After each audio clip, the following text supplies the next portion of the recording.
శుక్లాంబరధరం విష్ణుం శశివర్ణం చతుర్భుజం ప్రసన్నవదనం ధ్యాయేత్ సర్వవిఘ్నోపశాంతయే. గురుర్బ్రహ్మ గురుర్విష్ణుః గురుర్దేవో మహేశ్వరః గురుసాక్షాత్ పరబ్రహ్మ తస్మై శ్రీ గురవే నమః. శ్రీ గురుభ్యో నమః. హరి ఓం. శ్రీమాత్రే నమః. ఓం శ్రీ శివాయ గురవే నమః. వ్యాసాయ విష్ణురూపాయ వ్యాసరూపాయ విష్ణవే నమో వై బ్రహ్మనిధయే వాసిష్ఠాయ నమో నమః. 15వ అధ్యాయము. జనమేజయుడు భారతమును మెచ్చుకొనుట. జనమేజయుడు: బ్రాహ్మణోత్తమ, నేను పూర్వుల యొక్క గొప్పదైన చరిత్రను విన్నాను. దివ్యదృష్టి కలవాడు కూడా మహాభారతాన్ని ఒక రోజులో వర్ణించలేడు. నేను ఇప్పుడు బ్రహ్మదేవుని దినమునకు సంబంధించిన సంక్షిప్త విస్తారమును విస్తారాన్ని, ఆయన యొక్క సంగ్రహ వృత్తాంతాన్ని వినాలనే మిక్కిలి ఉత్సాహంతో ఉన్నాను అని అడిగాడు. ఇది శ్రీ మహాభారతంలో హరివంశమందలి భవిష్య పర్వంలో జనమేజయుడు భారతాన్ని మెచ్చుకొనుట అనే 15వ అధ్యాయము. 16వ అధ్యాయం. సనాతన బ్రహ్మ వర్ణనము. వైశంపాయనుడు ఇలా చెప్పారు: మహారాజా, నీవు బ్రహ్మను గురించి వినవలనని కోరికను వెల్లడించావు. ఇంద్రియములతో కూడిన మనసును నిర్మలంగా ఉంచుకొని విను. స్థూల సూక్ష్మ రూప జగత్తుకు మూల కారణము, నాశనం లేనివాడు పరమపురుషుడని సాంఖ్యులంటారు. అతడెప్పుడూ పరిపూర్ణుడు. అతని నుండి అహంకారతత్వమైన బ్రహ్మ జనించాడు. సమస్త ప్రాణులకు, సమస్త విషయాలకు అతడు ప్రభువు. అతడు అంతను వ్యాపించి ఉండేవాడు. ఊహింపసఖ్యం కానివాడు, నాశరహితుడు. అతని ద్వారా యుగాలు పుడుతున్నాయి. అతడు జన్మలేనివాడు, అంతటా సమభావంతో ఉండేవాడు. ఈ కారణం చేత బ్రహ్మవేత్తలు వ్యాపకుడని, నాశం లేనివాడని, పరమతత్వమని అతని గురించి చెబుతున్నారు. అతనికి అన్ని వైపులా చేతులు, కాళ్ళు, కళ్ళు, తలలు, చెవులు ఉన్నాయి. అతడు ప్రపంచాన్నంతని వ్యాపించి ఉన్నాడు. సచ్చిదానందములతో అతనికి సంబంధం లేదు. అతడు చిదానంద రూపమైన అవిద్య యొక్క కల్పనయే. అతడు వ్యక్తం కాని చిదానంద స్వరూపుడైన వ్యక్తమైన దేహమందుండి నిత్య విచారణ చేస్తూ ఉంటాడు. ఎప్పుడూ ప్రత్యక్షంగా కనిపించడు. అతడు చిదాత్మ, రూపం లేనివాడు. పంచతన్మాత్రలకు ఆధారమైన వ్యక్త రూపంలో ప్రకాశిస్తాడు. కర్రలో అగ్ని కనబడకుండా ఉన్నట్లు ఊహింపరాని రూపం కల చిదాత్మ జీవులందరిలో కనబడకుండా ఉంటున్నాడు. కనుక ఎవడికి అతడు కనబడడు. అతడు కాలం యొక్క భాగాలైన భూత, భవిష్యత్, వర్తమానముల రూపంలో పరిణమిస్తున్నాడు. అతడు జీవులందరికీ ప్రభువు. అతని నుండి అహంకారతత్వం యొక్క సృష్టి జరిగింది. అవ్యక్తుడైన బ్రహ్మయోగం ద్వారా వ్యక్తమవుతున్నాడు. నారాయణుని వల్ల పుట్టిన ఆత్మ నుండి అహంకారతత్వం సృష్టించబడింది. నారాయణుడు సమస్త ప్రపంచానికి ప్రభువు. అతన్నే జనులు బ్రహ్మ అంటున్నారు. అతడే సృష్టి చేస్తున్నాడు. అతని శరీరం నుండి సమస్త ప్రజలు పుడుతున్నారు. అతడు సర్వవ్యాపకుడు, జ్యోతిస్వరూపుడు, బ్రహ్మ అని చెప్పబడుతున్నాడు. అంతటా వ్యాపించి ఉన్న భూమి మొదలైన వాటి సృష్టికి మూల కారణం కనుకనే బ్రహ్మ మొదట నీటినే సృష్టించాడు. నీటి కంటే పూర్వం వాయువును సృష్టించాడు. బ్రహ్మ ఈశ్వరునికి లోబడినవాడు. మరీచి మొదలైన వారందరిలో శ్రేష్ఠుడు. ప్రపంచంలో శమధమాది గుణములు కలవాడు. త్వరగా మోక్షం పొందాడు. మొదట ప్రపంచం నీటిలో మునిగి ఉంది. తర్వాత బ్రహ్మ కోరికపై భూమి, నీరు వేరుగా కనిపించాయి. నీటి నుండి పుట్టిన దేవత భూమి. నీటిలో మునిగి ఉన్న భూమి నన్ను ఉద్ధరించి నీటి మీద ఉంచమని ప్రార్థించింది.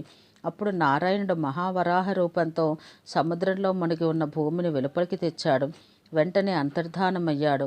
ఆ జ్యోతిస్వరూప నారాయణుడే ఆకాశం. అతని నుండి బ్రహ్మ జన్మించాడు. ఇప్పుడు కూడా బ్రహ్మే ప్రాణుల క్షేమం కొరకు భూమిని ధరిస్తున్నాడు. తర్వాత సూర్యుడు భూమి యొక్క మధ్య భాగాన్ని బద్దలు చేసి ఆకాశానికి వెళ్ళాడు. తర్వాత సూర్యమండలం నుండి మరొక మండలం బయలుదేరింది. అతి సౌమ్యంగా ఉండడం వల్ల అతి సోమమండలంగా పిలువబడుతున్నది. ఆ సోమమండలం నుండి నిశ్వాస వాయువు వెడలింది. నిశ్వాస వాయువు వర్ణ రూపమైన జ్యోతిష్సు కలది. ఆ జ్యోతిష్సే వేదం అనే పేరుతో ప్రసిద్ధమైనది. ఆ జ్యోతిష్సు నుండి వేదానికి కారణమైన సనాతన పురుషుని సృష్టి జరిగింది. ఆ సనాతన పురుషుని శరీరంలోని ద్రవ భాగం నీరు, గట్టి భాగం భూమి, రంధ్రం ఆకాశం, జ్యోతిష్సు కన్ను, అతని శరీరం కదలికయే వాయువు. ఈ విధంగా ఆ పరమపురుషుని నుండి ఏ పాంచభౌతిక శరీరం పుట్టింది. ఆ పరమపురుషుడు అందరిలో సమానంగా ఉంటాడు. ఆ పరబ్రహ్మ యొక్క జ్ఞానం జీవులందరి బుద్ధిలో ఉంటూ ఉన్నది. యోగ సాధన ద్వారా ఆ సత్యమైన జ్ఞానం పుడితే భగవంతునికి భేదం లేదనే జ్ఞానం కలుగుతుంది. మూఢులు జఠరాగ్నినే ఈశ్వరుడంటారు.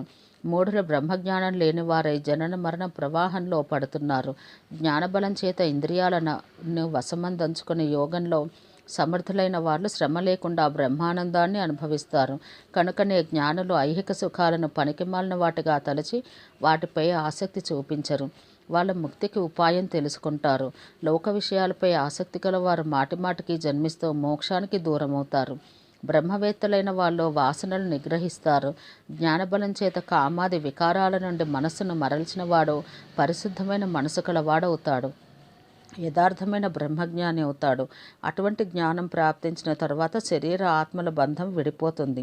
ఇది శ్రీ మహాభారతంలో హరివంశమందలి భవిష్య పర్వంలో సనాతన బ్రహ్మవర్ణనము అను 16వ అధ్యాయం. 17వ అధ్యాయం శుభాశుభ కర్మల ఫలములు. వైశంపాయనుడు ఇలా చెప్పాడు: మహారాజా, సూర్యుడు భూమి మధ్యభాగాన్ని చీల్చుకొని పైకి ఎగిరినప్పుడు ఏర్పడిన రంధ్రంలో కదలిక లేని మైనాక పర్వతము, సుమేర పర్వతము ఉంటాయి. పర్వ అనే మాటకు కోరికలు తీర్చే కల్పక వృక్షము, కామధేనువు మొదలైనవి అర్థము. అవి నివసించే చోటు కనుక పర్వతమని పేరు ఏర్పడింది. కదిలే సామర్థ్యం లేనిది కనుక అచలమని పేరు ఏర్పడింది. ఆ సుమేరు పర్వతం యొక్క విశాలమైన పీఠం మీద తేజోమయమైన పురుషాకృతి పరమాత్మ నివసిస్తాడు. వేదాంతంలో చెప్పబడే బ్రహ్మమయ తేజస్సే పరమాత్మ యొక్క జ్యోతిర్మయ పురుష విగ్రహం. ఆ పురుషుని ముఖం నుండి 4 ముఖాలు గల తేజస్సు వెలువడుతుంది. వాటినే 4 ముఖాలంటారు. బ్రహ్మ యొక్క ముఖం నుండి జన్మించుటచే బ్రాహ్మణులు పూజనీయులు. మేరుపర్వత శిఖరములనే బ్రహ్మలోకమంటారు. ఆ శిఖరాలు 100,000 ఆమడల ఎత్తు, 4,000 యోజనాల వైశాల్యం కలవి. 4 విశాల శిలాస్తంభాలతో చుట్టబడిన సుమేరు పర్వత ప్రదేశం అంతులేనిది. సాధారణంగా 3 లోకాలందలి జనులు బ్రహ్మను యజ్ఞంపై ఆధారపడినట్టు చెబుతారు. యోగులు తమ హృదయమందున్నట్లు భావిస్తారు.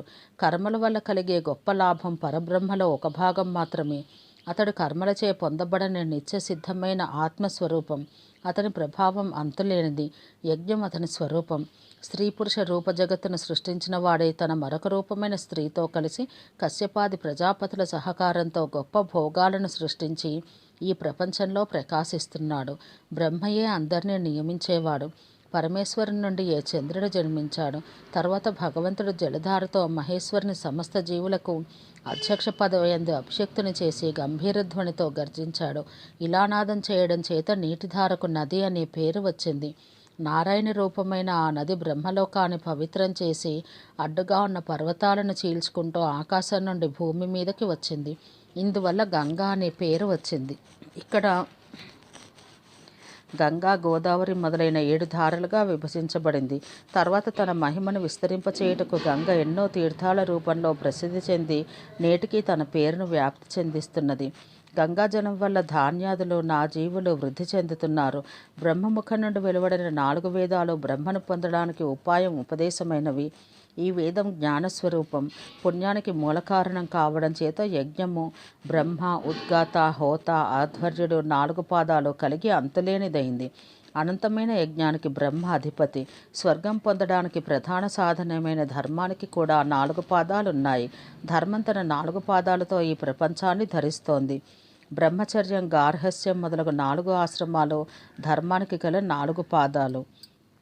గృహస్థులు యోగంతో కూడిన వారైతే ఋషి సమూహం ఆ గృహస్థుల కార్యకలాపాలను బ్రహ్మచర్యం మొదలైన ఆశ్రమములందున్న వాటిని అనునిత్యం ఆధిక్యం చూస్తూ ఉంచుతుంది.